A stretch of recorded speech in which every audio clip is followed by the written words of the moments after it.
Shalom, selamat malam.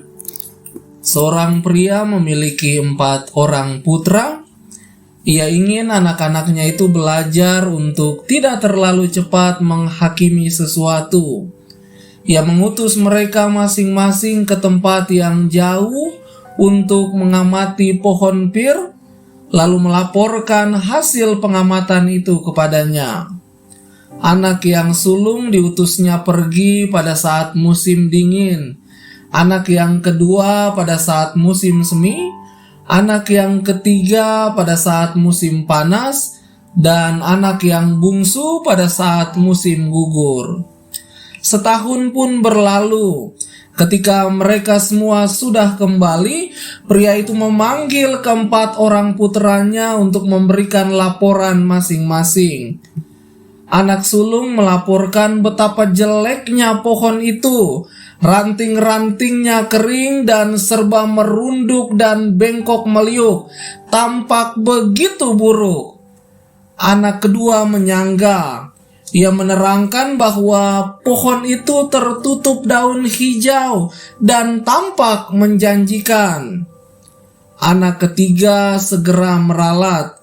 Ia menguraikan betapa pohon itu berbunga, harum baunya dan amat elok dipandang. Giliran anak bungsu juga melaporkan yang berbeda dengan kakak-kakaknya.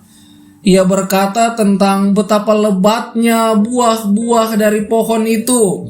Banyak yang sudah masak dan bahkan berjatuhan ke tanah. Sungguh, sebuah pohon yang hidup dan subur, demikian katanya. Kemudian pria itu menerangkan kepada anak-anaknya bahwa mereka semua benar karena mereka masing-masing melihat pohon itu hanya dalam satu musim dalam keseluruhan hidup pohon itu. Ia mengajar mereka untuk tidak menghakimi sebatang pohon atau seseorang hanya berdasarkan penampilannya dalam satu musim. Sebab siapa dan bagaimana dia hanya dapat dikenali sesudah tiba pada akhir dari seluruh musim. Ayah itu menutup nasihatnya dengan berkata, "Jika kamu menyerah kepada musim dingin, kamu akan kehilangan janji yang diberikan oleh musim semi, kecantikan yang ditampilkan oleh musim panas, dan buah-buah yang dihasilkan oleh musim gugur. Jadi, jangan menilai kehidupan hanya dari musim yang berat dan sukar. Jangan biarkan rasa sakit yang ditimbulkan oleh salah satu musim merusak kegembiraan dari musim-musim berikut yang masih akan tiba. Sungguh sangat manusiawi jika seseorang merasa sedih akibat kehilangan, bukan? Kehilangan uang, kehilangan barang, kehilangan kesempatan, apalagi kehilangan orang yang dikasihi. Tetapi tetaplah teguh dan berbesar hati, tetaplah menatap ke depan dan melangkah maju. Jangan biarkan siapapun atau apapun menghentikanmu.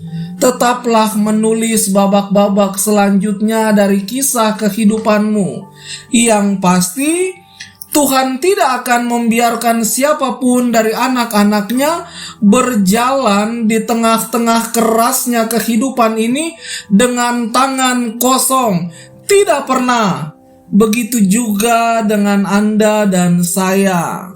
Selamat mempersiapkan diri dalam memasuki ibadah minggu. Tuhan Yesus beserta kita semua. Saya Pendeta Arthur Patinama dalam Senandika Gembala GKO.